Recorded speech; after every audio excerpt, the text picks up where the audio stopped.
My name is Eva Sibylle Vogel-Mfato.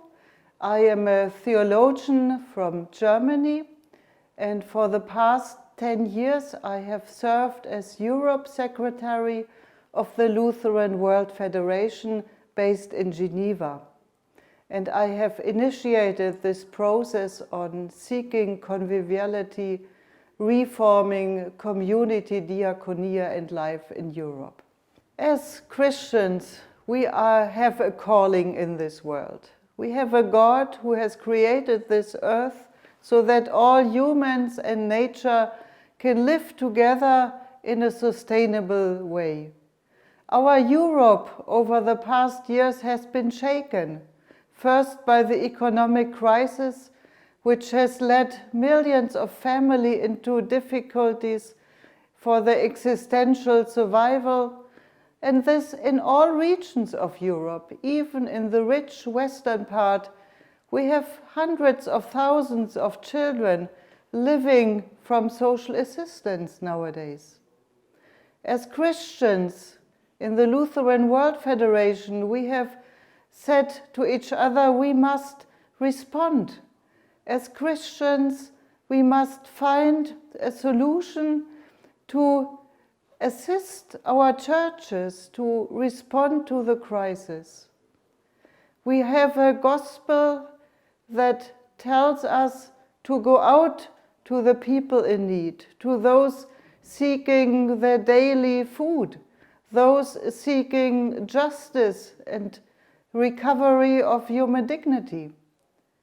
Therefore, we have started the process on conviviality.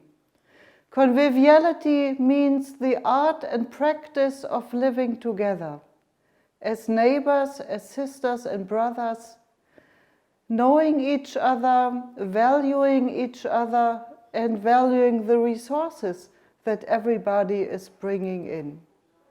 We have gone through a 3-year process of looking at the needs, especially the social needs in Europe today. We have gone further to discuss what economic conditions do we need nowadays so that sustainability and sustainable life can be built up in our respective countries. And that we develop an economy based on the gospel of love and justice so that all people have enough for their daily life. We are now in the process of thinking again about how conviviality and convivial economy relate to our spirituality and to our theology. And therefore we are here in Tallinn.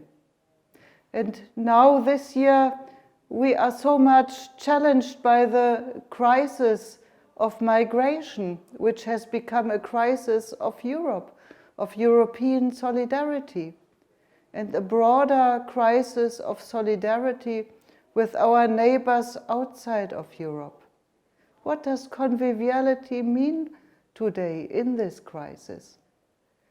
What does it mean to be in respect for other people's dignity who are different from us? How do we care for justice to integrate our brothers and sisters who come from a different religion, who come from a different culture, who we may also fear sometimes because we have unlearned to look at each other with open eyes and open ears and an open heart?